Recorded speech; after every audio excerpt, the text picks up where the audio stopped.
Trying to boost my subscribers, I'm trying to maintain the vision. People that know me closest live different than what they show me. It's hard to feel like they know me when I'm just scrolling through images.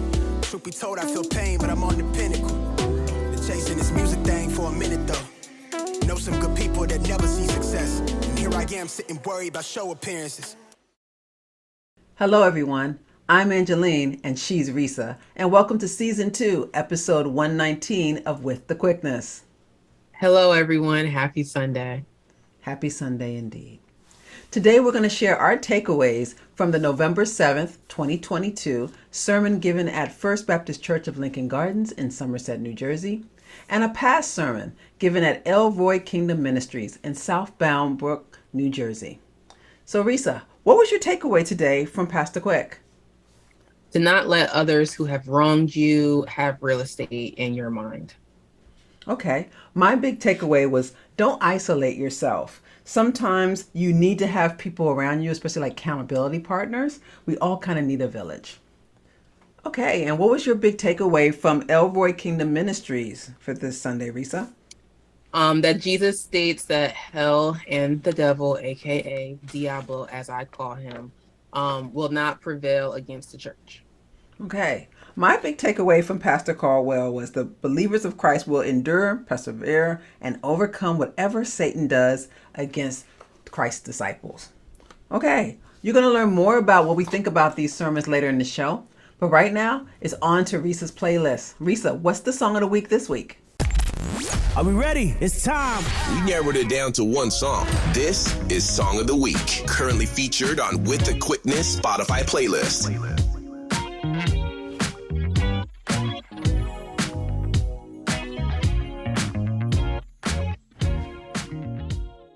So this week I decided to make a little turn. I didn't want to do the same old. So I ventured into the country realm and I picked a song by Guyton, I believe her name is. I apologize if I'm saying her last name wrong.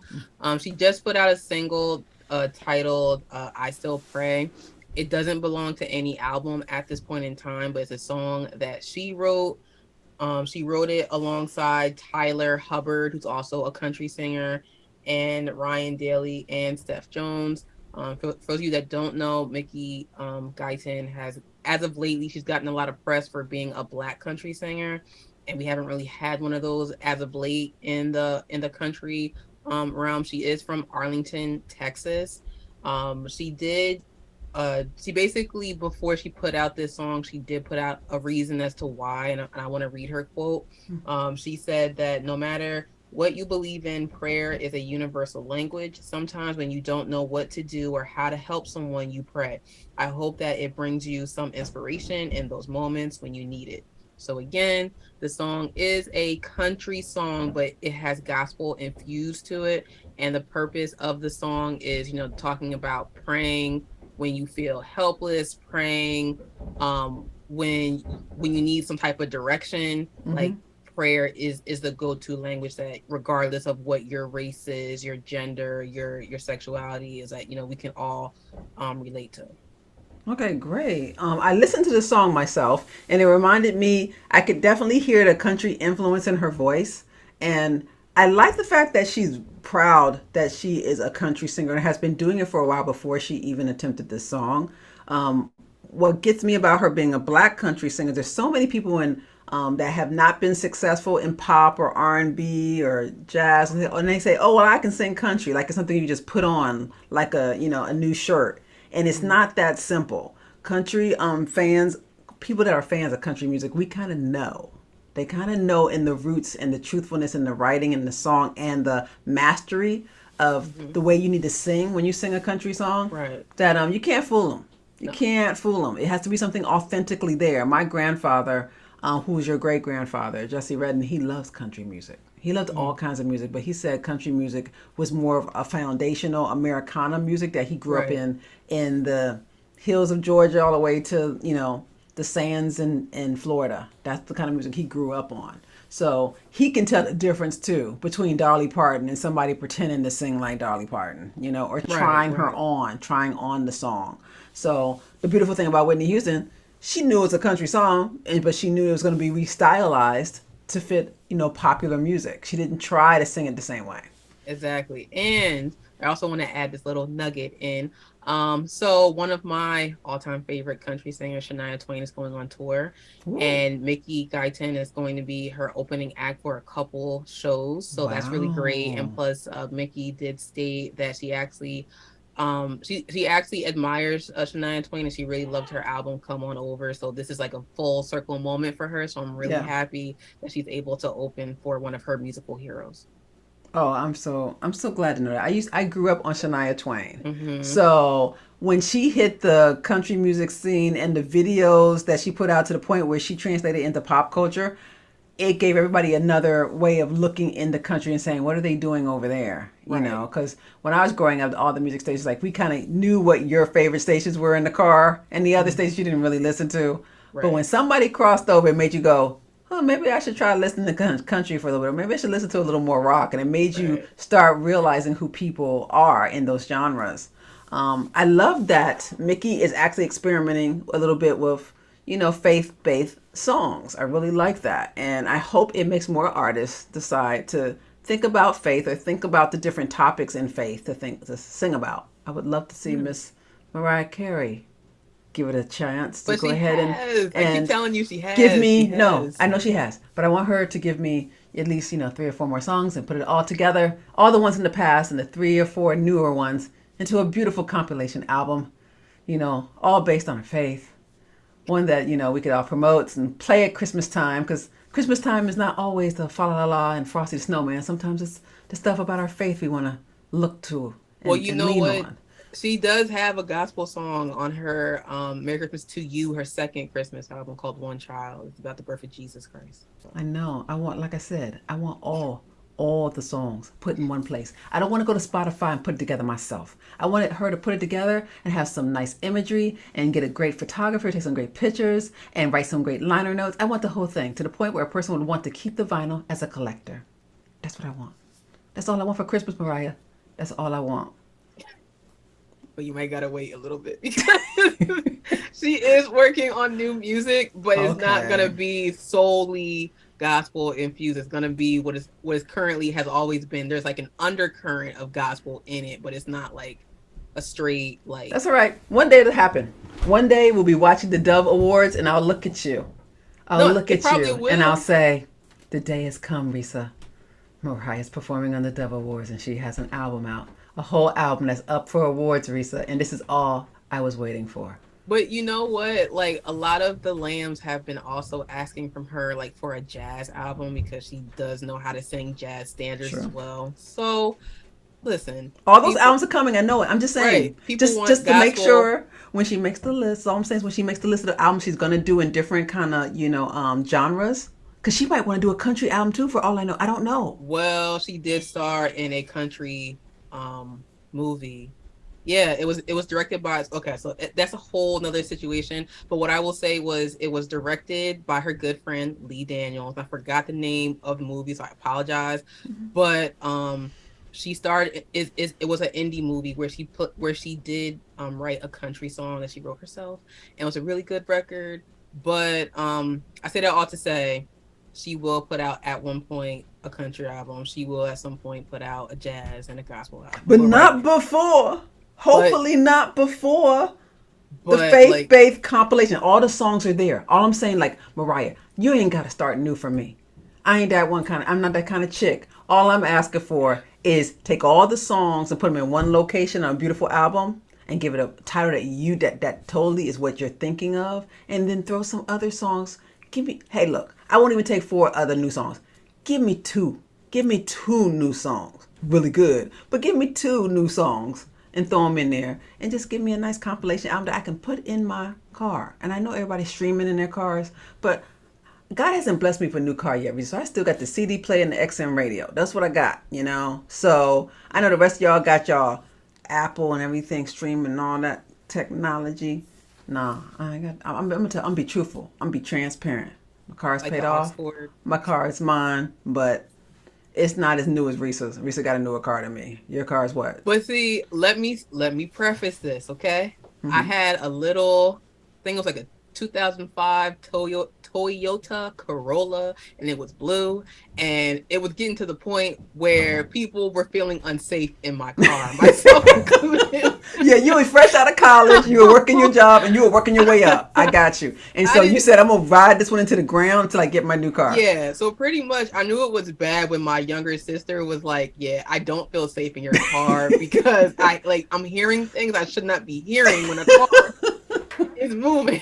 That reminds me of the time when I was like driving one of my cars into the ground when I first got a car, and it was at a light, and I had to put it in neutral at the lights for it to keep going. And I would go to work and complain about my car, even though I kept having to do this. And my one colleague, her name was Tamika, and she said, don't say nothing about this car. Don't say nothing about this car, Angela. Let's go do something about this car. And a light bulb went over my head. A little epiphany happened. I was like, she's right. Don't talk about it. Be about it. If I was really sick of my car, I would get another car. Oh my gosh, I get you. You do deserve a new car. And my car is fine. It's getting me from point A to point B. Right. It is not. I'm not driving it into the ground. It only has 80,000 miles on it, and I've had it since 2009. And that means I drive pretty responsibly, and I don't go to any places but that are mostly local places where I usually go. Right. Otherwise, I rent a car and put the miles on something else. Of course. But I honestly feel whatever we were talking about. We went from talking about, my song of the week, which is Guyton, I Still Pray, to Mariah Carey putting out a gospel album, and she will at some point. Right now she's working on her R&B. She's putting out a rock album and a Christmas situation I just want faith-based first, that's all, because she has all the work already there. My thing is it's not like she has a bunch of country stuff she can put. She already has it. It's like being on The Wizard of Oz. You always had it, Dorothy. You always had it. Just click your heels together and go home. She already has all of it. All the puzzle pieces are right in front of her. Just go to the record label and you can play this part of the podcast. When we upload this eventually to YouTube, because I know we're behind on our YouTube, but when we upload this to YouTube, Mariah, just play this part. Look, she already has it. It's there. We're not talking about reinventing the wheel. We're not talking about reimagining those songs. We love those songs exactly the way they are. Put them on an album. Let her record 2 or 3 more to add to the album. Give her a budget for the art and the direction of the art, and for her makeup artist and for the photographer. And let's do this. Yippee-ki-yay, let's ride, let's go. I just want to go on record as a lamb again. Those of you who have not read her autobiography, The Meaning of Mariah Carey, again, she does have gospel music infused throughout her albums. I know some people like my mother want one album that has everything listed. It will be there at some point, but I want to get very crystal clear. Mariah Carey is a Christian who has put out Christian infused music throughout her entire career. It is not in they are not in one solid record. It's all spread throughout, sprinkled throughout. Jesus, sprinkled. But she's just asking. She, meaning my mother, is asking just for one record that has all just the one listed. One wish. Not Ray J. That's all I want. She just wants one record that has the songs that are gospel infused throughout the years and some new ones on a LP. Yeah. So yeah, that would be nice. And I know I could do it myself with a Spotify list. But my car, I would have to have my phone hooked up to stuff and do all this. And I ain't doing it. I want my phone just to be... But it's not that complicated, though. It's not. I just want my phone in my purse. I just want to look at the beautiful... And this is the thing. I'm old school. I really love getting CDs. I really love the whole packaging, the liner notes, who worked on the craft. I like to know the background of the song. All that kind of stuff. I like looking at the imagery and the pictures when Janet and Michael and everybody came out with their stuff. It was all about that CD and all that booklet in the CD for me. And I'm not giving that up. And see, you sound like the mom that just went viral on TikTok because she was very upset because she had just gotten rid of all of her, I think it was either her CDs or her vinyl, wherever the case may be. But obviously those of you who are music lovers like myself know vinyls are making a comeback. So she was telling her daughter, I am not getting rid of my vinyl because all of a sudden now it's starting to come back and I'm going to keep them. So again, I say that all to say I'm still working on my vinyl collection slowly but surely.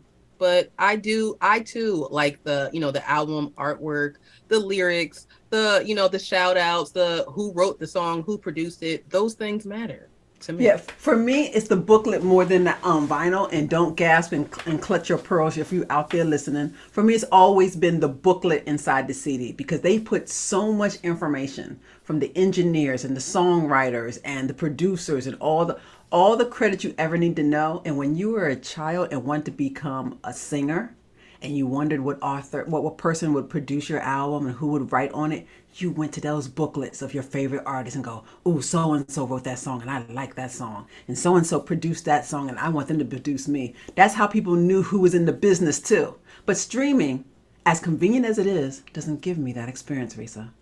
So for me, I need Mariah to put together something and then put all that nice little liner in the CD. And she can do whatever she wants with vinyl. I don't care about that. I know you care about vinyl.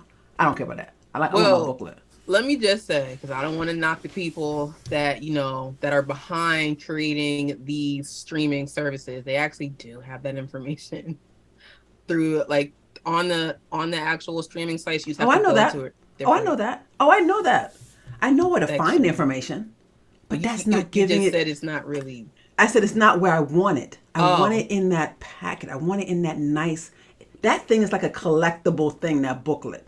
When your CD breaks and the plastic will break from opening it up, you just get another plastic cover, you slide that same booklet in it, and you can keep rocking and rolling. But that thing has so much information. They would take time when I was growing up, and they would actually write, like an author would write on an acknowledgement page for their book and thank people. They would thank people about their albums, Resa. It was so touching back in the day. I used to live for that when I would get to the very last page of the booklet and the person's like, okay, the thank yous. And then people would write little, not secretive messages, but kind of like inside jokes between them and that person. But just to read it, I felt like, do I know the artists like that? No. But I felt like in that moment, like, oh my God, they're like me. They have their own little lingo with their friends. But, Yeah, it made them more human. It made you realize who was, because this is before Twitter. This is before Twitter. You didn't know who was in somebody's inner circle unless they got a thank you on that artist's CDs. And you knew when they were breaking up with somebody, when they were taking off the next one. It was part of it with no Twitter, but we loved those little booklets, and I want that back. And I wanted to be classic Mariah to bring it back. I mean, she is the diva of all things that are just over the top and too much. And wouldn't it be great to bring back those kind of deluxe inserts that used to be there? Well, like I said, for the nostalgia. She has been, celebrating different anniversaries for different albums that are, a certain number. But again, she doesn't acknowledge numbers. However, yeah, I think she probably would bring back, a booklet. Maybe it might be a digital booklet. I don't know.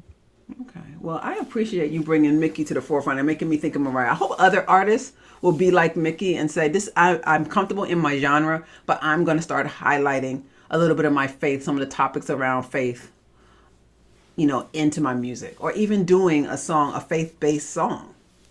Yeah, I know Tamar Braxton as of lately, she has a gospel song out, and she's actually going back to her gospel roots, which is pretty nice. Really? I'm happy about that. I didn't know that. She actually just performed today at the TD Jakes House of Worship.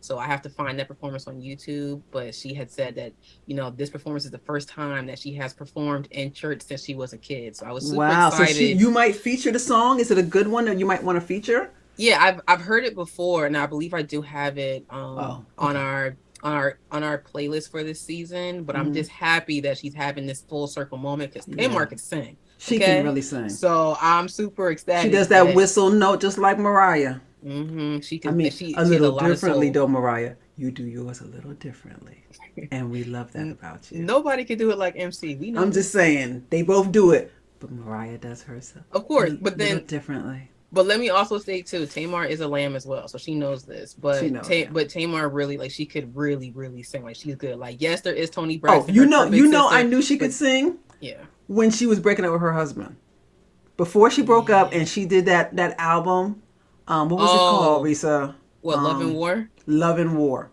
Before she even broke up with him, and she did Love and War, and you heard the angst in the marriage. Oh wait, I'm lying. That was her first album. The second album was Calling All Hearts, so that was right before they broke up. That was the album. That's the album I'm thinking of. Hearts. That's the album I'm thinking of, because you can album. hear the turmoil, you could hear the inter-wrestling in her spirit as a woman, and she can, the way she sings, I can understand why people want to have her on Broadway doing some stuff, because the lady can take the roof off a place. Yeah, between that album and her performance on the BET Awards, I forgot the name of the song, but those of you know what I'm talking about. She had the platinum blonde hair, and she was just riffing and going off, and I was just like, yes, same.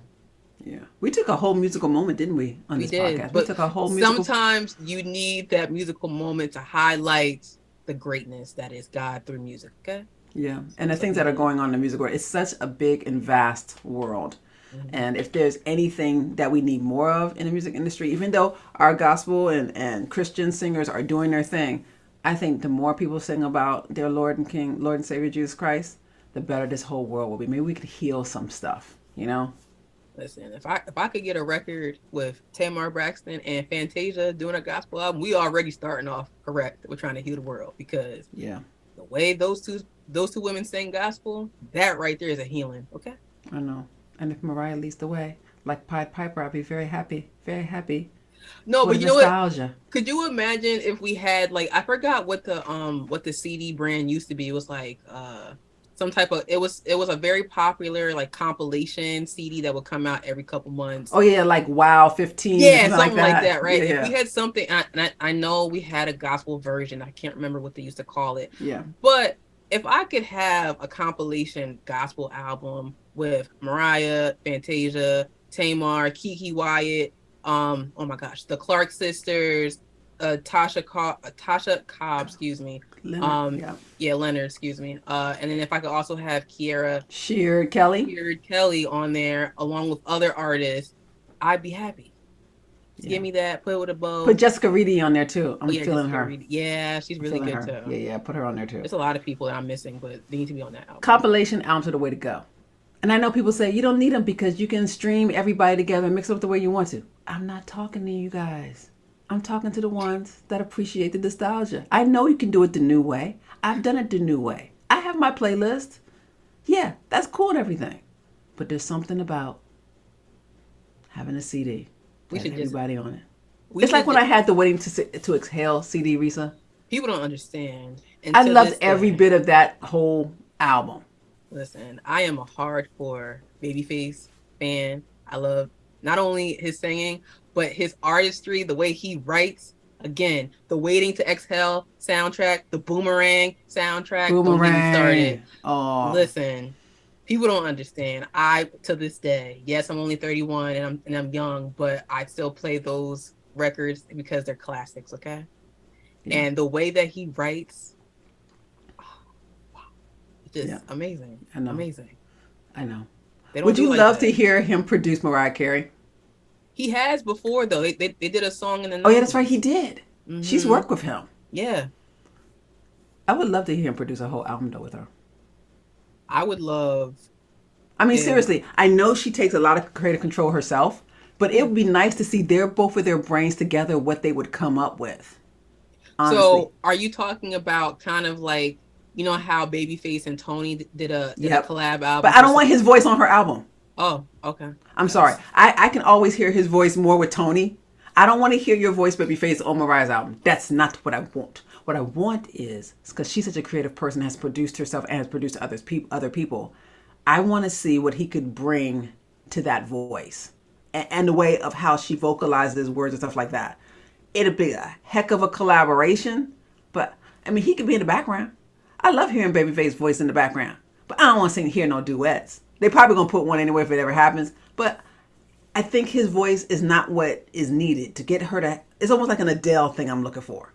Adele can work with anybody, but when Adele steps into that booth and starts singing that song, it's like she's in my head. It's me and her. She's touching every nerve and everything else. And sometimes you want a woman to talk to another woman in her ears. You know what I'm saying? She been through pain and you're going, yeah, girl, you've been through pain. Or I'm happy. Yeah, girl, I'm happy too. That's how it feels musically. And sometimes you just don't want to hear a guy in that exchange. But see, listen, and as much as I love Babyface Mariah don't need Babyface for this next I know album. that. Because Mariah's pen game, listen, let's be clear. Because I know my girl has been saying for a long period of time, again, she doesn't acknowledge time, but she has been saying for a while as a songwriter. She's a songwriter, producer. Let her be in Santorini, Greece, unbothered and left alone. She could write a whole album of like some heartbreak if you want. I didn't say she couldn't. That's not what I'm saying. She is female songwriter of the year. We honored her here on this show too. I just want to hear. There's something about the musicality of her musicality and his musicality that I want to see it married together on a whole album one day. Not now. It's way not before all the compilations we talked about. I'm talking about Babyface talking about coming out of retirement and doing something, and she's the one that pulled him out of retirement. I'm talking about that. He just put out an album. I'm talking about, like, that's how long ago I'm talking about, far away in the distance. Like he's still in the game right now. Okay. So I'm talking about, he's like, oh, I'm not even producing anybody anymore. He done passed the torch already, and he's out there having a lovely life. And she goes, this is a great song. This is a great album. I wonder what Babyface is doing. Pick up the phone. And he's like, hello, I can't hear you. Who's this? Speak up a little louder. And she says her name, and he's like, yeah, I'll come out of retirement for you. So I want that kind of thing. So you're saying when Babyface... Oh, sorry, not to say you're that old, Babyface, but Mariah's eternally young, so I don't know how young she's going to be back by that time. So you're saying when Babyface has entered his Quincy Jones era of life, because I look at Quincy Jones as like, he's like the OG who's like chilling right now, and he's not, as far as I know, he's not really putting out any music. I don't think he is, so I think you're right. I think right now he's retired. Yeah, he just retired. Like, you know, people are giving him his flowers as far as his musicality. Again, another genius. If you don't know who Quincy Jones is, please Google him because he has a lot of accolades and he's been in the game for a very long time. But basically, when Babyface has entered his Quincy Jones, I'm just chilling, I've done a lot, whatever, that point, she can call him up and be like, hey, I'm thinking about doing a collab. Yeah, definitely. Definitely. Okay. So, like I said, thank you so much for introducing Mickey to us this week. She's a brand new country artist. I mean, even though she has a couple albums, she's new to me. And I'm sure she's new to a lot of other people because when I saw her on your playlist, I was like, wow, I didn't even know we had a country singer that could sing this good. She sings really well. A lot of people in country can sing very well. So I know that, but I just didn't know she existed. Yeah, that genre is not to be played with. That's why it's so hard to get in there. Yeah. Oh, believe me. Yeah. That Grand Ole Opera. Mm-hmm. Oh, Grand Ole Opry. Is that what it is? Okay, I think it's Opry, yeah. Opry. I think they have, it's almost like our Apollo. You get on that stage, you better know what you're doing. You don't know what you're doing? You're not singing the Grand Ole Opry. No, you're not singing there. It's like Apollo. We'll bull you off the stage with a clown. Don't do it. You just embarrass yourself. So if you have any songs you would like to suggest to Resa for her to add to her playlist, please email her at resa@withquickness.com, and she'll look at your selection that you're talking about and see if it is worthy of being added to the playlist or a show. And if not, please add it to your own playlist and let your friends know about it. Okay, let's go on to the sermons of the week, the bulk of our show. Okay, we're going to go over to First Baptist Church of Lincoln Gardens in Somerset, New Jersey. Here, the praise and worship singers and musicians set the tone in the sanctuary for Freedom Sunday. This is a Sunday where Pastor Quick welcomes politicians to First Baptist and candidates that are running for election. So, we were talking a lot about voting and making sure everybody got out to vote.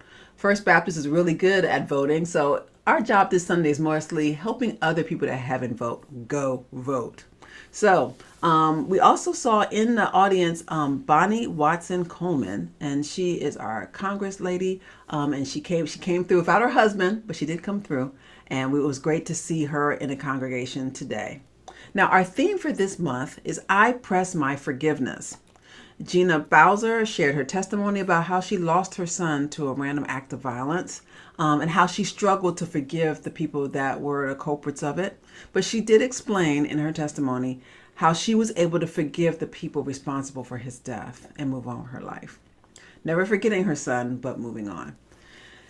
Now, Pastor Quick, before he decided to go into his sermon, he brought a young lady up. I didn't catch her name, but her father went to Pastor Quick and wanted to pray. He wanted Pastor Quick to pray with him about his daughter undergoing major brain surgery for an aneurysm that was in her brain. And after they prayed, they actually went back to the doctors and they could not locate the aneurysm.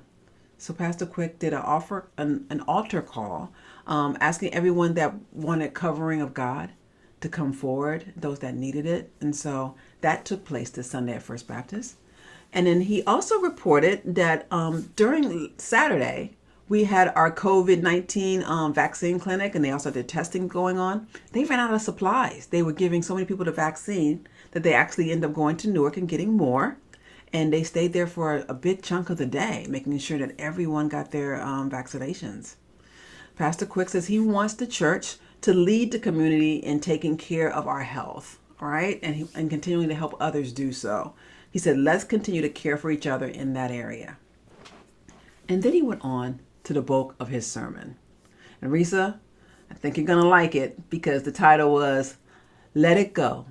Looks Like Another Love TKO. Yes. Yeah.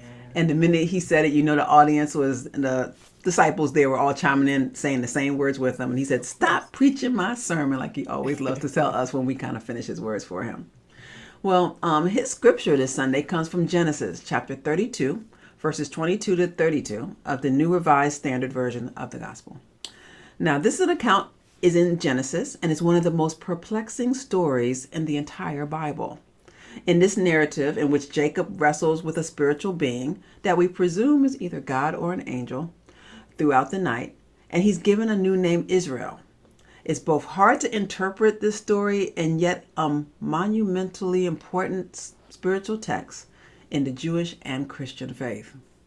Reverend Dr. Quick went on to start his sermon by saying in 1980, soul singer Teddy Pendergrass called his upcoming album TP. Just by his initials, people would know who he is, and we did. As the lyrics of the song Love TKO reminds us, some of us are living in cycles and generational patterns. So we can be saved. He also said, too, we can also be saved and still listen to Teddy's music. For those that are thinking you can't listen to that kind of music, R&B. You can listen to R&B. It's okay. All right. So then he went on to talk about the great American experience, how writer James Baldwin explained how things are structured for the Black people's destruction. And yet our physicality is always imitated. We have, case in point, Black women are lusted after to the point where plastic surgeons are enhancing their patients' looks to look more like African Americans. Have you noticed that, Resa? That's going on. There's a rise of a BBL. Yeah, and the lip injections, right? We're getting a lot of that too. Lip injections. People are getting liposuction. So basically, they're trying to create like the hourglass figure, which has been very prominent in the African American culture and the Latina culture, and the Latin culture. Yeah, in the Latin culture as well. But unfortunately, because people are not doing their proper research, or they're going to doctors outside of the country to get the work done at a cheaper price, people are actually losing their lives. Yeah, that's very true. Pastor Quick also proclaimed the famous line from The Color Purple. Until you do right by me, everything you think about is going to crumble. You remember that one? That's one Oprah always quoting all the time. People quote it to her. Yeah, no, but she quotes it all the time because she was in The Color Purple. Oh, yeah. So he also said, go to the polls and vote. And let those lines from The Color Purple, let it be your mantra while you're in that voting booth voting. Think about if they haven't done right by our community, then let your vote show that. Go forward and make sure your vote counts. Because collectively, we can make a difference. Don't let it be just one man's battle, one woman's battle. Okay? We got to do it as a community. He also said we need to walk this life's journey wearing the whole armor of God. Then he went on to tell us a little bit more about Jacob. I mean, that's the scripture we're dealing with, right? Jacob was, at the time of his life, he was struggling with Esau. Esau and Jacob were very competitive twin brothers. They were born to Isaac and Rebekah. Now, they even competed with each other in the womb. There's a scripture where she talks about them struggling in her womb with each other. And now things got worse by the fact that Isaac had a favorite. His was Esau. And Rebekah had a favorite, which was Jacob out of the twins. So that kind of complicates things when they're already competitive group of two boys that are very competitive, two brothers very competitive, and your parents add to it. Esau put his temporal and physical needs over God, over his God-given blessings. And so he sold his birthright to Jacob. And Pastor Quick reminded us in this part of his sermon that if you're mad and trying to bring people down, you need to mind your own business and work on your issues with God's help. Remember, you come to church for yourself, your children, and your grandchildren. You're supposed to be getting better. You should not be holding grudges and things of that sort. He said, God is still working on us. Remember the goodness of Jesus. He forgave and forgive the people that hurt you. He said, others' actions may even reflect back to you what you're kind of doing to other people. Sometimes he gives you people in your life as mirrors. So take that into advisement, okay? And he said, and put in the work to break the cycle of unforgiveness that you might have in your life or in your family or among your friends. Just break the cycle. What do you think about some of the stuff Pastor Quick was saying about holding grudges, Resa? I think what he had said was correct. Like, you really should not be holding grudges against people. Of course, most of the time that's easier said than done. Yeah. But when you really take the time to like look into why you have a grudge against that person, it's not even worth like it. I'll never forget when I was watching an episode of Oprah a long time ago, and somebody was saying like, you don't understand how much energy you have to exhaust to stay mad at someone. This person may not even be in your life presently, but then like you see them on like a random Thursday, and all of a sudden you could have been having the best day. You see them, and now you have to make yourself go from being super happy to being super upset. That's too much energy that you are exerting to be mad at someone over something that happened years ago. Yeah, and that's why they use that as a skit in a lot of sitcoms. You'll see a couple that's together for a long time, and then they have an argument, and they're trying to stay mad at each other. And the petty little things they do to each other throughout the episode makes the audience laugh because neither one of them are trying to end that relationship. They just want to win. It's just a power thing, right? And eventually they see how petty and how ridiculous they're being, and they make up. But it's always been the trope of something that's used in a lot of sitcoms. People that get along, friends that get along, make them not get along this episode. But by the end of the episode, they're going to work it out. Or unless it carries over for another reason to episode 2. But most of the time, it'll wrap up in a half an hour, Right. And in real life, I wish we could do the same thing. I wish we could have that kind of, I'm mad for a moment, take a beat, figure out our part in it, the other person figure out their part in it, come back together and go, we okay, right? We good, right? Instead of going on and getting petty and digging heels in and saying, I'm never going to forget, and making it to such a big thing that you go back and look at it and go, what am I mad about exactly again? You don't know. Because if you had to really trace it back, it's going to be something silly. So that what people do, instead of tracing it back, they start adding other things that have nothing to do with why you originally stopped talking to make it worse. Friends do it all the time. Couples, they do it all the time. Siblings do it all the time, And to the point where parents have said, and pastors have said, and bosses have said, and other friends have said to their friends, what you mad about? Is it really that big of a deal?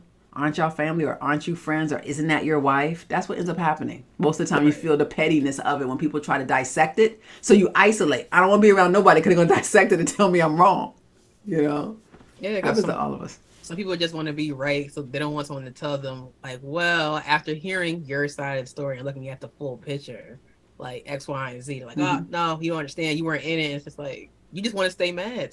Some people, unfortunately, they just want to stay mad. Don't know why, but they do. Yeah, I hope in this month of the I Press My Forgiveness theme that Pastor Quick touches on for forgiveness, that how some people don't want the I'm sorry. You can say that I'm sorry, you can mean a heartfelt apology and I'm sorry, but they don't want to receive it. You know how we always that time like, I'm not ready yet. I don't want to hear it. I'm sorry. It could be sincere. It could be written out. I had times in my life. Right. Mother wrote a note, mailed it to me, and I was like, I ain't ready to read that. Right. I mean, I loved her, but I didn't forget the hurt. The hurt was still too raw. I could articulate it. Every time I talked about it, it would get you choked in the throat. And I was like, nah, I'm not ready. But when the time came, and God said, come on, you're good now. You can go back and think about that instance, that circumstance, then you did the work. You can go back and look at it, and you don't get choked up. You don't cry. You don't cry anymore, thinking about it, talking about it. You don't get so angry anymore. It's past. I put up that phone like it was any other day in my life and said, hi, Mommy. And she's like, hello. Oh, hey, sweetheart. How are you? Who is this? Because I hadn't talked to her in a while on the phone. She hadn't recognized my voice on the phone. And I introduced myself to my mother again, been talking ever since. Right. So I hope he does address the fact that some people, when someone says, I'm sorry, how come there's not that instant, yeah, I embrace that, I accept that, and move on? How come we all take that beat and say, nah, not yet? They call on the phone, I ain't answering that phone. How can we all do that? What is that? You know how we have the cycles of grief? Maybe we have Right. cycles of forgiveness. And hopefully he can show us something like that this But month. see, that's like, for example, okay, so couples, again, sometimes some people come together and one person could say that they are ready to be with that person. The other person might say it, but they may not be acting like they want to be in a relationship. So more times than not, I've seen it with, women and men. I mean, excuse me, yeah, women and men. And the woman's ready to be with the guy. The guy's like, I'm telling you I want to be with you, but I'm not acting like it. And because they mess up so many times, and the woman's like, I'm gonna stay, I'm gonna change him, I'm gonna bring him to church. Again, Pastor Quick did bring that up too. Like, I'm gonna make him a better person. Sometimes by the time that guy comes around, too much damage has been done. So by the time they've realized, oh, I have a good woman or I have a good man, too many things have happened. And it's like, I can't accept you're sorry because I've been through too much. Oh, you're totally right. And we're going to get there when Pastor Quick, you're talking about the part where he's talking about the lessons we learned from Jacob in this sermon. He said, fear fights forgiveness. He said, forgiveness is an internal process. Remember, forgiveness is about power and anger is about hurt. Those are what those two things are about. So try to reframe what is happening. Give yourself permission to be okay. No, give yourself permission. Tell yourself it's going to be okay. You could be mad right now and don't want to forgive. That's holding on to the power of having a person not be back in your life. You're saying, I'm going to be mad enough to keep them at a distance than to forgive and have a relationship again because you're afraid of getting that same thing happening, that same irritation. They might be an accountability partner to you that you don't even know. That goes into his next thing he was saying. Fear fights freedom. Learn to let go. Don't isolate yourself because sometimes you need to be around accountability partners and form some kind of support system. How many times have you been with somebody that did something recent and you said to yourself, I just did that same thing. Like they're irritating you, but you just did that same thing to another person. But now God is forcing you to see it through the other side. This happens all the time. All the time. And every time it happens, I have to laugh because I'm just like, okay, I see what you're doing. I see what you're doing, God. Like I get it. Like I can chill. And it grows. At first you feel like I don't need this lesson. I already noticed why you're showing it to me this way. And then the other thing is like, oh yeah, okay, I see why you're showing me because I did not learn the whole lesson. When you learn the lesson disappears. You get the A in the book. And the professor moves on.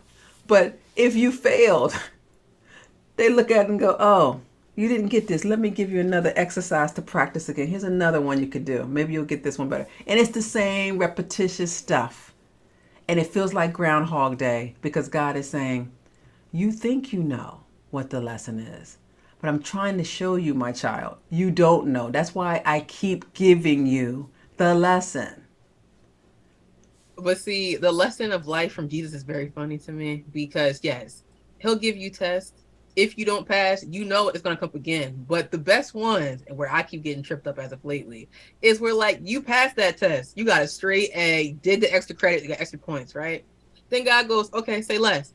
Then months, weeks, days, years later, the same test comes up. Pop quiz. I don't like pop quizzes. And you could fail. And then God's like, you thought you passed. You did the first time. Second time you didn't, it's coming up again. And I'm like, you got to be kidding me. I know he's trying to get you to the PhD level of your life. Right, he's telling you, you need to learn these lessons. And it's the funny thing about it is because all of us have gone through a school system and have learned from like being real small babies all the way to adults. We've all had to go through a school system where they teach you something. They give you a lesson. The teacher has a lesson plan. She teaches you the lesson and then she gives you the test. But real life is the opposite of that. That's in school. That's working towards a degree. That's working towards learning something, to better yourself in your career. School's great, but real life, the way God really made it is he gives you test and then the lesson and then test and more the lesson and test and more the lesson. It's like he's growing you a certain way, Like it's like working out where it hurts but you don't get the muscle till after you get the hurt. Right. You know, you don't get the endurance till after your lungs felt like they were on fire trying to do so many miles.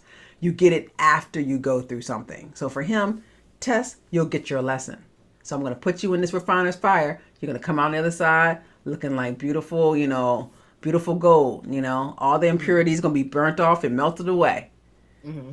School's different. School's like, let's teach you something. Then let's see how you did. Let's repeat it. Can you regurgitate it back to me what I just taught you? Can you put it back on the paper what I said to you? Then that means you get an A. No, life's not like that. He goes, here's a test. Oops, did that hurt? That test I gave you? Well, what you learned from that hurt? That's how God is. What you learned from it? Because the way that God does it too, because he does it so tricky where it's like, okay, if it's like a certain person, you already know. Okay, I already know this person's agenda. I already know what I got to do. That's one thing, right? He'll take the same type of situation, a different person. It might be a slightly different situation, but the thread is still the same, and you may not catch it. And then all of a sudden, you like, really? I thought and it's like, no, you didn't really get it, because the common theme here, different people, different scenarios, the thread is the same. You're not catching it. So I got to keep giving it to you in different ways. I guess that's why therapy is so important too. It really helps us look at those you know, generational things, those cycles that are going on in our lives, and actually looking at everything in depth. He went on to say, forgiveness fights failure.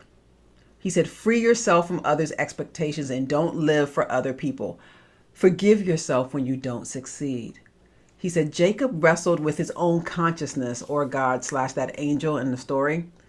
He told a story. He took a page from his own life.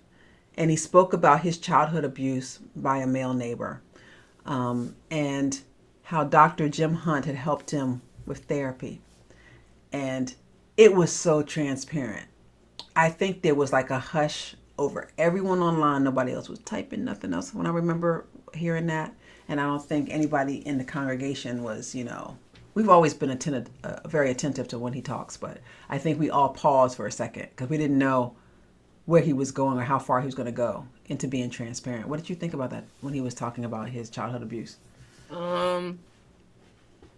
I was taken aback for it because again, I didn't know how far he was going to go with it. I know previously he has, like, you know, briefly mentioned it, but the fact that he took it like a little step further, just to be transparent, like, not only was I like kind of like I took a beat, I was also proud of him for being able to say, like, listen, because there are people out there that have unfortunately been through similar situations, and they may not want to admit it to themselves because they might feel embarrassed, or they might feel like they're not in a safe space. But at least the fact that he was able to say, you know what, yes, I've been through trauma that I could have allowed to make me someone that I'm not at my core, but I put in the work to, I guess, to heal from that situation, and to take that trauma and to help other people that may have gone through similar situations, or they may feel like.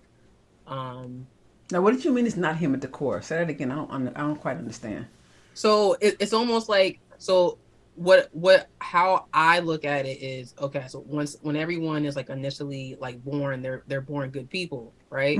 Yeah. So sometimes they're innocents. They're innocents, right? So, and then unfortunately, because, you know, with good comes bad, and sometimes some people experience evil things, and depending on how that traumatic situation imprinted, you can either go to the left or you can go completely to the right. And it's up to that person to make that choice, because as we all know, in life we all make choices. So based on our circumstances, so the fact that he put in the work for like over a decade to not only heal himself, because he didn't want to bleed onto other people, is a very commendable thing. Yeah, and I think it's beautiful that he shared that testimony for those that are thinking, you know, we're not, being at church does not mean everybody sitting in those pews are perfect. I don't care how beautifully they come in dressed and how graceful and nice and pleasant they all seem to you at the time. All of us have been through something. There's divorcees in the church. There's alcoholics in the church.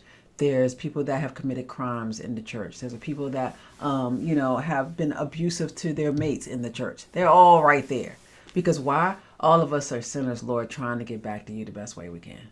None of us are perfect. So if you go in there trying to show us your perfection, what's going to happen is there'll be cracks in the armor. And eventually, if you praise God and his son, Jesus Christ, long enough with the power of the Holy Ghost, he will reveal things to you. And that's why I think it's very important. I think when I first heard him saying this, my first thought was, bravo, how courageous. This is the kind of pastor that, I can see myself following for the rest of my life. I could definitely be a part of First Baptist where they will bury me. I could see that. And then the second thing I thought was, because he had mentioned something about, somewhere in the sermon about first ladies and, people, him being single and how he felt about the divorce and how the forgiveness and all that. And he had mentioned that earlier in the sermon, talking about, learning how to forgive. And I said right then, anybody that's even looking at my pastor, thinking that, oh, I'd make a great first lady if I just wear this outfit and come to the church and da-da-da. Don't get me wrong. He likes seeing anybody come to the door. But he made it very clear today that he's on God's mission. And part of his mission is transparency. And if you think you could come in and wrap it up in a bow and spritz some, Chanel on yourself and get that same kind of, have God make sure your paths intertwine, that's not going to happen. You need to be a sister that's definitely on your faith walk, willing to be transparent, if not with a body of people, then at least at the bare minimum with that man of God. And it's not a thing where you have to go hunt. It's a Ruth thing. You need to just do you. Boaz found Ruth. She ain't go looking for him. And when it was time, he knew it was time. Same thing I think is going to happen with Pastor Quick. The person that's going to be the first lady of the church will be someone that, can understand how transparent God has called him to be with the people that he is serving. And they have to be okay with that. He could go and tell us a story one day in Bible study or at the pulpit and can't get a bunch of pushback about he was transparent because that's who he is now. That's who he is now. Now, will he be as transparent? I don't know. But I just know the essence of him, what he's showing the church, and maybe he has to show this at this time in order to bring out the things in his congregation that we need to look at and heal. But I hope whoever God aligns him with, whoever's preparing and wants to be in that position, will understand this soul is a delicate yet strong soul in Pastor Quick, right? I mean, he's the guy that will cry at Hallmark movies, and them Christmas Hallmark movies are coming out, Resa. I love those. He'll cry at those movies, but he'll also be on fire like a warrior for God, and advocate for social justice. Like he's a beautiful, mixture of a lot of great things that helps lead it, that has drawn a lot of people to First Baptist, have made a lot of people stay, made a lot of people wake up at First Baptist, made a lot of people stand up and applaud. And say, yeah, we know exactly why Buster Soaries put you in position, wanted you in position. It makes sense. And so I say all that to say when I look at this forgiveness fights failure, what he was talking about, wrestling with something in your subconscious from childhood or wrestling with something in your relationships or, man, Resa, it can take over your whole life. Like you think you're okay and fine, but it can influence the choices you make, influences how you do things, how you operate. If you isolate a lot and say, I prefer to be alone, or if you like to go out, you got to look. He made us say, you have to look at your stuff. If not, be transparent with a whole body of people, because I don't think he's saying that. That's what he did. He chose to do. But be transparent with yourself. Stand in front of the mirror and tell yourself the truth. Tell yourself the truth. And if you can't do it, if you don't know what your truth is, that's what therapy is for. I was so happy that he really pushed how he had Dr. Jim Hunt helped him for 10 years in that. And, his therapy and the group stuff, for 10 years, he really worked on his stuff. Yeah, I feel like, honestly, again, because everybody knows here that watches us knows I love therapy. I feel like in the act of forgiveness, therapy is a wonderful tool to use because it can actually help you realize why you may be holding on to some things a little bit longer than you should, and it can actually help you process some things, and it can actually help you like become free from those chains of holding anger or resentment or a grudge towards someone, because like someone's actually, like the way that I look at therapy is like, okay, someone is looking through all the boxes that you have throughout different periods of your life, and they're helping you understand why certain things are in there. Because sometimes, as we all know, when you pack things, you may not realize you put a certain thing in a box, and you may need a therapist to explain to you what this is and why you put that in there. Yeah, you're absolutely right. Pastor Quick went on to say, God or that angel hit Jacob on the hip because Jacob was being very self-seeking. And this is where the whole theme, you better let it go, love TKO happened, because remember, he got hit into the hip, and then it changed his walk from that point on. So he gained two things from that instance. Jacob gained a new name. He went from Jacob to Isaiah, and he gained a new walk. He went from walking straight to walking a bit with a limp. The last thing Pastor Quick touched on was freedom finds forgiveness. He said, stop being angry and thinking about people that have gone on with their life. He said he's had people come to him and say, I was thinking about you. They were mad. I was thinking about you. And he's thinking, I was eating lobster with, butter sauce last night. Let me tell you what else I was doing if you were thinking about me. Because he's just going off his life. He doesn't keep pain there. He said, like you said, don't let others rent real estate in your mind by being angry at them. Just stop wasting your time. And also remember, your family's not going to be there forever. So if your grudges against, someone in your family or your close friends, think about healing that, because, you can't, rewind time. When they're no longer here, they're no longer here. So you want to make things right. Any last thoughts you want to give about Pastor Quick's sermon, Looks Like Another Love TKO? The only thing that I want to say, because I just remembered, there was an interview that was done by Mary J. Blige, and they were asking her about, forgiveness, because she had just finished going through a divorce. And it was a messy divorce, and they asked her like, okay, so like, because when she came in, she had like a light about herself, and she had a glow and everything, and she was talking about how she had went to therapy, and they were talking about all of her stuff, and they had touched on forgiveness, and what works for her is, yes, forgiveness is great, but she's like, I can forgive you, and I can also not want you to be around me. It's like, like, just because I forgive you does not mean that we're going to be breaking bread the next day. Yeah, she's talking about boundaries. Like, I can forgive a person and not have anything against them, but not be around. And I can understand that. I've done that too. I was like, I got my boundaries, but I'm keeping my distance. I've done that too. Yeah. It's not healthy to do that for very long, because if it's really healed, then it's not about keeping a boundary. It's not about them not coming around. It's like they come around, whatever, you're healed, you're fine, you totally forgive. It's not making a way that they're never around, But I get what she's saying. I'm not debating what you're saying. I totally get what she's saying. What I'm saying is, people need to also look like Pastor Quick said. Yes, you can keep your boundary and not want to be around them, but just don't make sure you're not isolating from them on purpose. That's all I'm saying. Okay. So Pastor Quick's sermon, Let It Go, Looks Like Another Love TKO, was live streamed on November 7th, 2022 on the FBC Somerset YouTube channel. When you get a moment, please check it out. Now let's go on to Elroy Kingdom Ministries in Southbound Brook, New Jersey. They posted an October 17th sermon that we think you're going to enjoy. Now I want you to note that Elroy is a Hebrew name for God, meaning the God who sees me. Now, we discovered this name of God in Genesis chapter 16. It's when we meet Hagar, the Egyptian slave. She kind of encounters God in the desert and addressed him as Elroy, God who sees me. Okay, the sermon was called The Prevailing Church. The speaker was Pastor Rubel Unel Caldwell III. The scripture he referred to was Matthew chapter 16, verses 13 through 20 of the New King James Version. Jesus says Peter is a rock, but then says, on this rock I will build my church. Now, in these scriptures, Jesus meant the foundation of the church was to be this faith.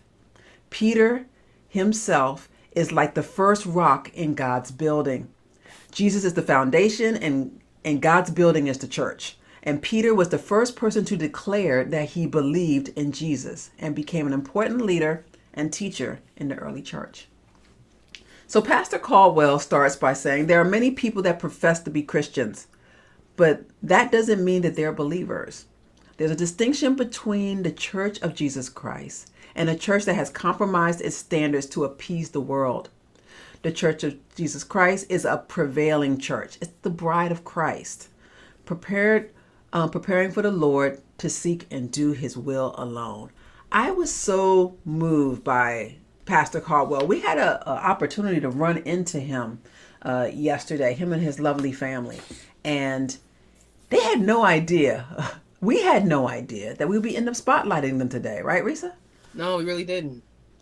It was, we were there to celebrate my granddaughter, her brother. He had a birthday.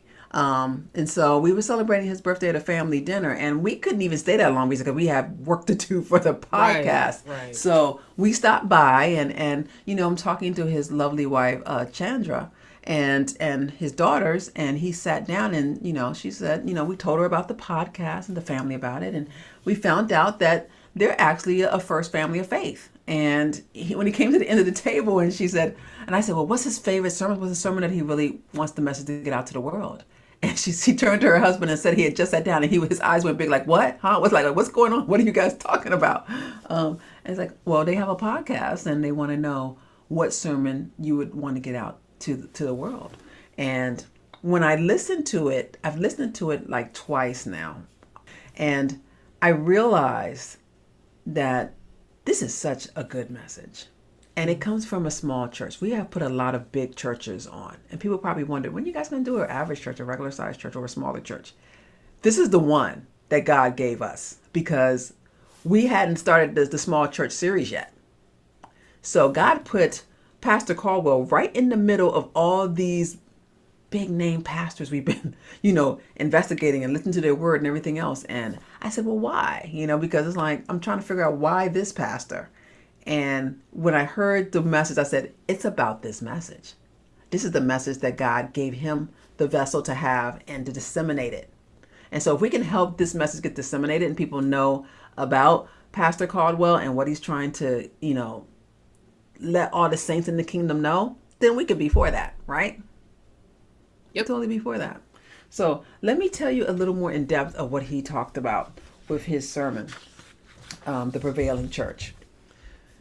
First, he gave us the definition of prevail: to prove more powerful than any opposing force, to be victorious.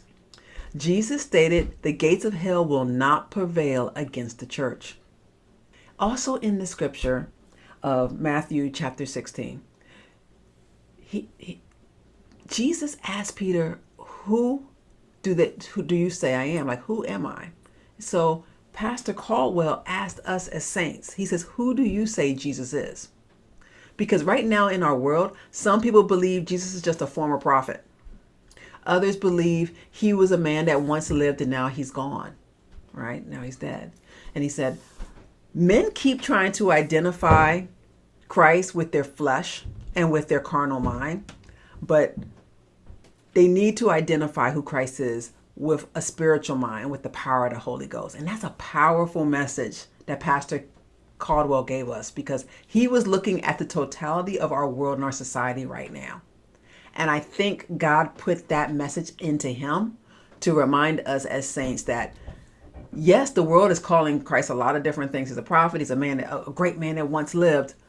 But you see Jesus through the Holy Spirit. And continue to do that. That's what the people that are calling themselves disciples of Christ should be doing. He went on, Pastor Caldwell, to talk about the Holy Spirit in his sermon. He said, the Holy Spirit bears witness of God. The Church of Jesus Christ moves in the Holy Spirit. So just like Simon was moved by the Spirit to acknowledge that Jesus is the Christ, and he was granted, a new name. He was a new being in Christ. We need to do the same thing. We accept Christ into our lives. We would accept the new name of being Christians or being disciples of Christ, and we need to act accordingly. It shouldn't be the minute you accept Christ in your life. And this broadcast is for new and rededicated Christians. It should not be I accepted into my life and everything in my life stays the same. Oh yeah, I went to church with my friends and their family. I visited church. Yeah, I'm a believer too. And I'm a Christian, you say it, but your actions are not along the path. And I don't mean along the path of like you're better than anybody else. It's like, do you have a faith walk? Do you pray? Do you read your scriptures? Do you think on spiritual things ever? Do you turn the other cheek? Do you do things that let the world know that, yeah, she could be on a faith walk? Like when you could get mad, do you not get mad? Or do you still go right into that, I'm mad, I'm angry, I'm going to act like a 4-year-old temper tantrum right now because that's what I want to do. And then when it's over, you tell everybody, oh, if you love me, you would just forget that I did that. You know how I can be passionate. You ever hear that, Resa, sometimes with people? They want us to accept the bad behavior because that was the emotion they were feeling at the time. Yeah, I've heard that before. Yeah. So he's saying if you're feeling yourself as a Christian and taking on the mantle of being a Christian, just like Pastor Quick says, that means you forgive people. That means that, you have a certain faith walk, Then Pastor Caldwell went on to say, the church was built on spiritual revelation that Jesus is the Christ. Jesus stated that he's going to build his church on the rock. But that rock he's referring to is the kingdom of heaven. It's not a sole person, okay? The kingdom of heaven should be attained within each Christian. Pastor Caldwell said the kingdom of heaven is within us. In order for hell not to prevail against us, we need to accept the kingdom of heaven within our heart, within our spirit. The church Christ was building was not a building. It's not a place you go to. Like I am ministers. It's something that's within. It's a state of mind of the believers. That's a powerful message that has to get out there to the world. If it's not out there already, Pastor Caldwell has the clarion call now. He was told to make us remember that again, that it's a state of mind we need to have as believers in order to put on the armor of God and go up against the things that are challenging us in the world. Our minds have to be right, Resa. I can walk around this house almost most of the day with my earbuds in, listening to different things. Music, podcasts, news, all kinds of stuff I can get inundated with. Even being on a Zoom call, you have headsets on. We're on a podcast, headsets on. But if you get your mind right, no matter what's coming in your eye gates, your ear gates, you're going to be okay. You're going to be okay.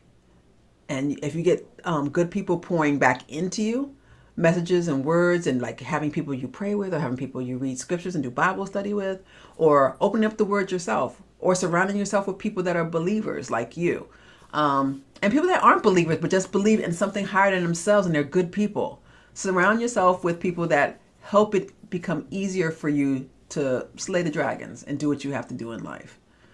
What do you feel about that, Resa? That all of us need like a grounding in our faith to just battle up against things that we need to prevail over. Yeah, I definitely think, having a great support system will definitely help in order to like prevail over certain situations. Yeah. He also said that the body of Christ is full of many nationalities and many nations. And we can't assume that it's just, this church over here is the true church and they're the only body of Christ. We're all Christian, but to be a Christian means to be a disciple of Christ. And we're on that walk and we're on that journey.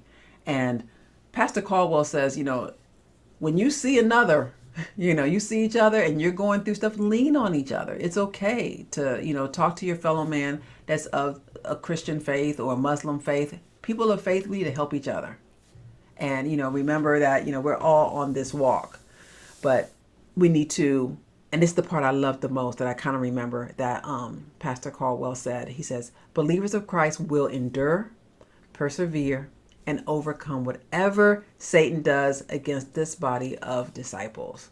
It's in the scriptures. We've already won. I'm sure you've heard songs that say that. We've already won. We need to go ahead and claim it and proclaim it. We've already won. Now you can view Pastor Rubel Unel Caldwell III's sermon, his October 17th sermon titled The Prevailing Church, on the Elroy Kingdom Ministries YouTube channel. We really know that you're going to like it, and we really hope you would check it out, please. All right, Resa, let's go on to the screening room. It's time for that weekly movie review in the screening room.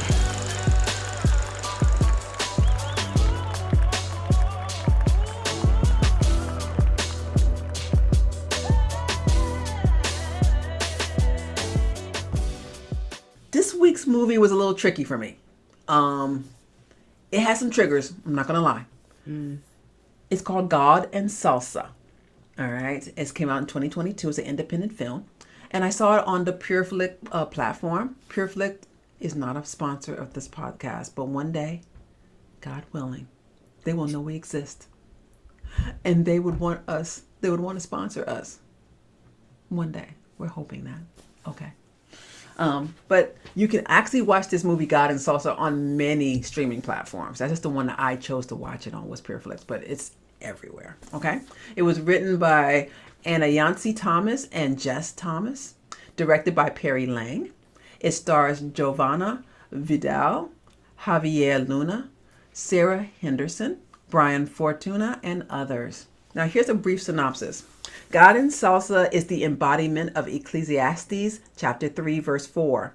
There is a time to mourn and a time to dance. Raquel is a divorced single mother in her 40s, and she's reeling from the loss of her daughter to suicide. Shane is a disgruntled teenager whose parents are in the middle of a nasty divorce. Both of these people are seeking answers. Both are angry and hurting, yet completely different people in different phases of their life. In this beautiful emotional collision, their stories become one. Shane and Raquel are about to change each other's lives, with a little bit of help from a father who won't give up, a sage with a flamboyant dance instructor, a wise elder nun, and a sermon. The themes of this movie are redemption, relationships, faith, forgiveness, divorce, covert suicide ideations, guilt, and hope. Now, this is a movie that, with the Quickness, recommends for 14 and up, because it does deal with divorce and suicide and struggles in marriage and truthfulness and narcissism and a lot of issues like that. So it'd be a little too much to explain to someone that is not in high school. It has to deal with some of these issues. Not saying it doesn't happen with younger kids, but the way the movie addressed it, and there's so many things that happen quickly when it comes to putting a movie together in order to meet time restraints, that it might be better that the person has a little more wisdom in the world and knows a little bit more before they see something like this. So we recommend 14 and up. Freshmen, sophomores, seniors, and juniors in high school should be watching this with their parents. It was a bit of a trigger for me, Resa, because it dealt with the whole divorce. And you know, I'm a divorced woman, so I dealt with that. It dealt with suicide. Those are heavy issues. And it dealt with therapy. And therapy is so, so important. And I'm glad it was the centerpiece of this movie.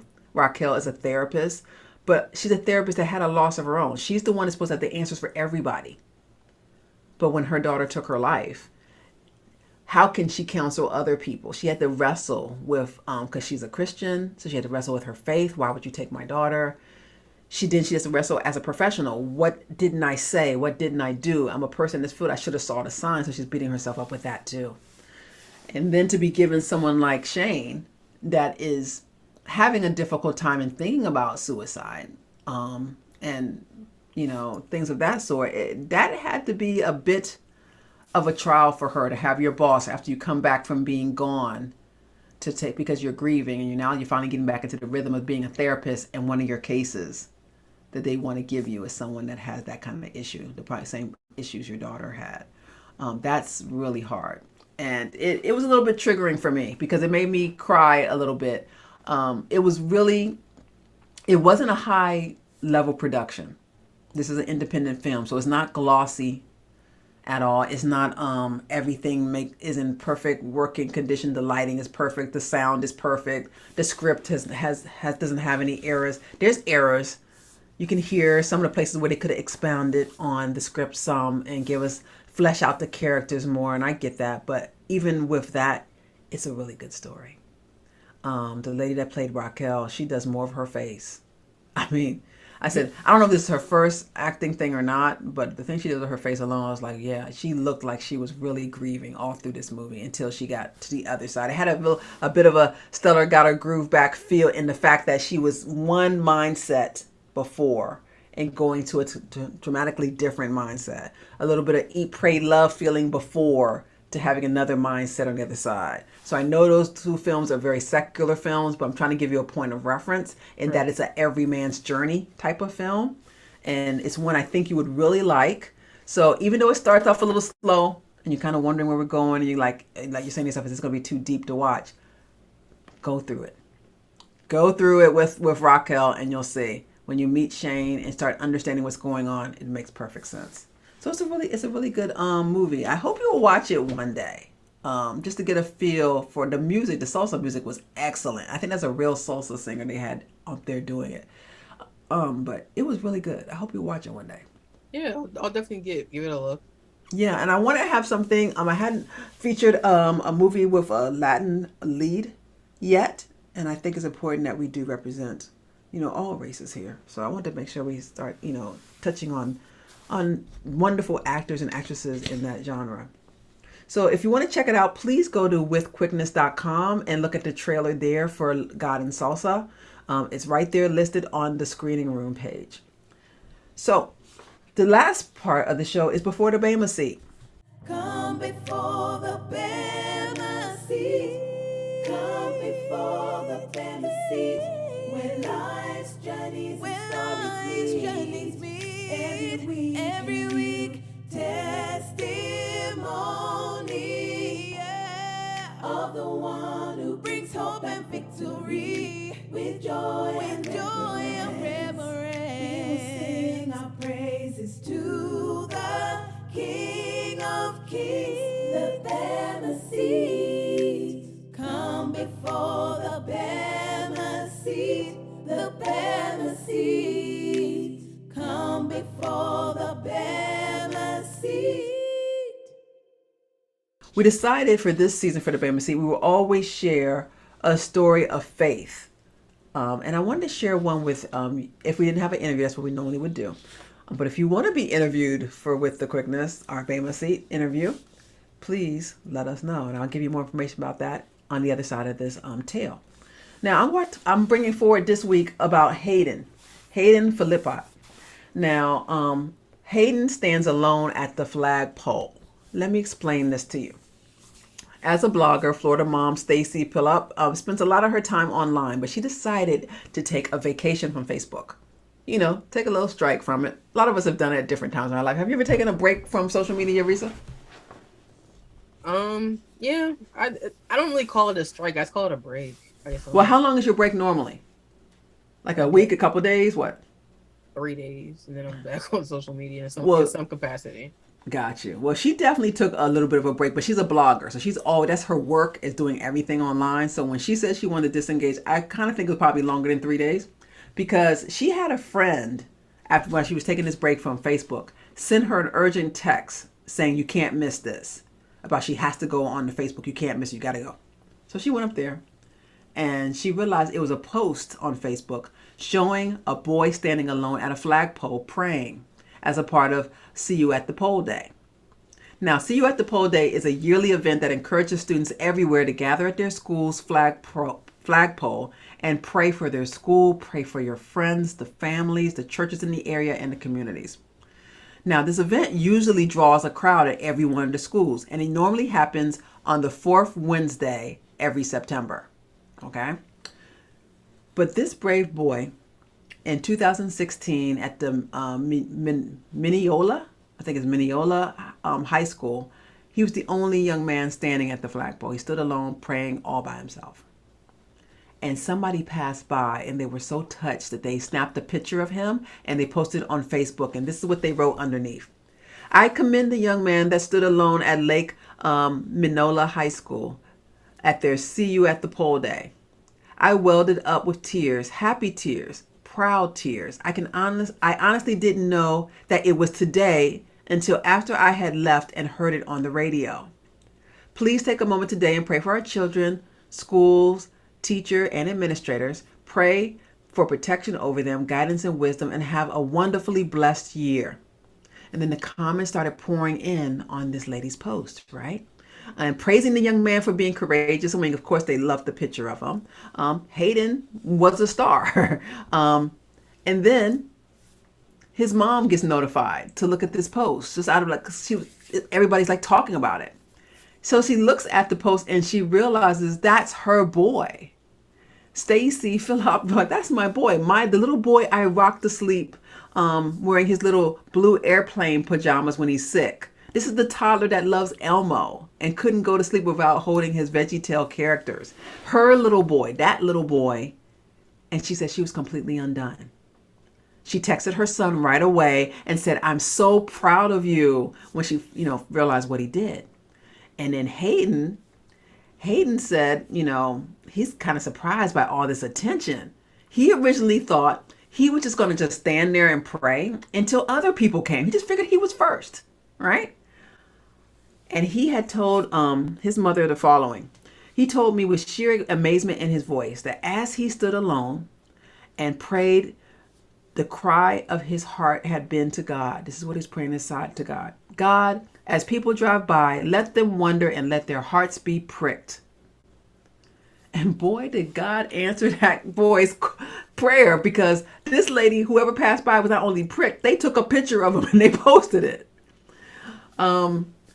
There's people out there that don't understand why Christians pray, Resa. They think it's a wasted effort.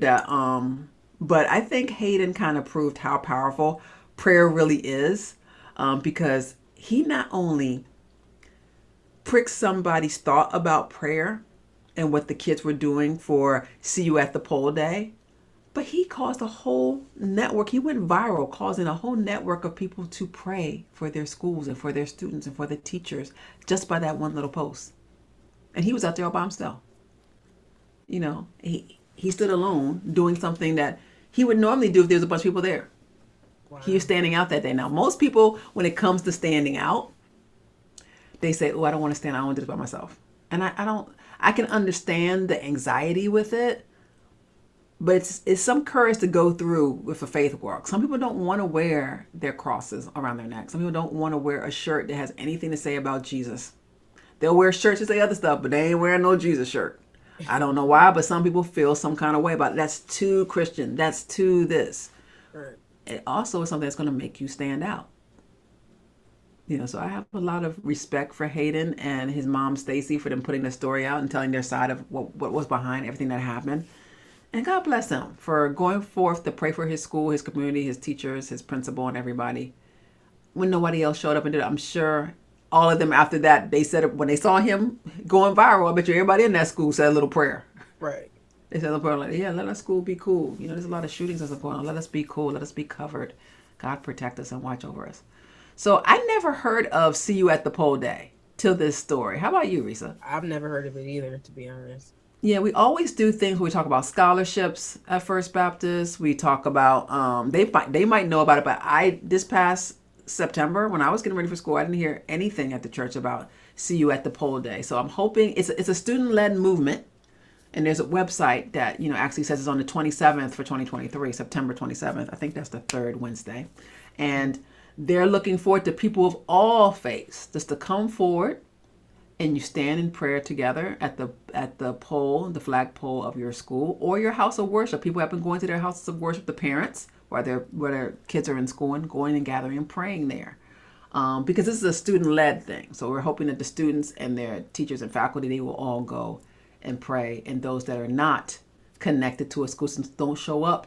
Please don't show up at no school without no child that belongs there that's yours, praying at the flagpole with them. Right. That's not cool. Stay in your own homes. This is for the students of the school. They usually pray before the first classes. Is when the students gather and do that. Okay, it's not a community thing where the community's with them. It's the students by themselves, and sometimes their teachers are there. But it's not about the community. The community can go to their house of worship. They can pray where they're at. They can pray on their way to work. But it's a day where the students have See You at the polls. See You at the pole, the flagpole, in order to pray together. And there'll be some schools that say, do not do that here. We do not want that here. And what they have been instructed to do by this website is to leave peacefully. When you're asked to disengage, to please just leave peacefully, because it's supposed to be a prayerful thing. A lot of students have tried to have gotten permission for it first. It's become a real day. It really takes place across the nation. I just didn't know about it. So hopefully more people will be more conscious of it and look into it. And hopefully it'll be really, really supported with our school districts. I know it's also hard to keep all the students safe. That's probably why it might be banned and not go on for very long of a time, because we do have things going on in our schools in the United States until the gun laws are changed and passed. So I can understand administrators being very cautious about not really wanting this promoted, but there should be some place put in for them to gather, or just acknowledge that time of a day, the students and the teachers can come together and pray where they're at on campus, to take a moment of silence, what might be nice, right, Resa? It might be better doing a moment of silence if everybody's really worried about COVID and community spread of COVID-19 and possible anything going wrong where anybody might come and hurt anybody. Just letting everybody have a moment of silence on that day for a see you at the poll day might be nice. Yeah. And have our religious leaders backing that up and writing letters to the schools and stuff and saying, yeah, we're hoping you take part in that. I think that would be a good thing. So I hope you liked that story. For those that enjoyed that story, you can please let us know. If you would like to share a story of your own Christian experience, one that will inspire new and rededicated Christians, please come to www.withquickness.com and select the Bema Seat tab. There you'll fill out the interview form so we can give you a virtual interview. You can also email us at bemaseat@withquickness.com to begin the guest process, or to tell us about a story. So we hope to hear from you soon. So Resa, another episode down. Got a busy week this week? Yes, I do. Yeah, me too. And I really appreciate you taking time for us to do this recording on Sunday nights. It's best to do it right after we listen to our sermons, when it's all fresh in our mind and our notes, or so we can still understand what we were writing in our notes, than to wait till a lot later. But I hope you have a lot of fun listening to a lot of new genres and bringing things to us. Yes, I do. Thank you. All right. Well, everyone, I hope you have a great rest of the week, and we'll see you next Sunday. Goodbye, everybody. Bye. Have a great week. I've been trying to forget, but you won't let me. Something in my brain wants you. I've been hanging by myself, asking for help, but nothing seems to work on you. With everything crazy, you're still my source of peace. You filter out the lows, you give me what I need. Feel like you never leave my thoughts alone. Disconnected, I feel the pressure, I need acceptance. You're the reason I'm going out my mind. I just can't stop thinking about you. You got me feeling some type of way. Feeling more solid about who the man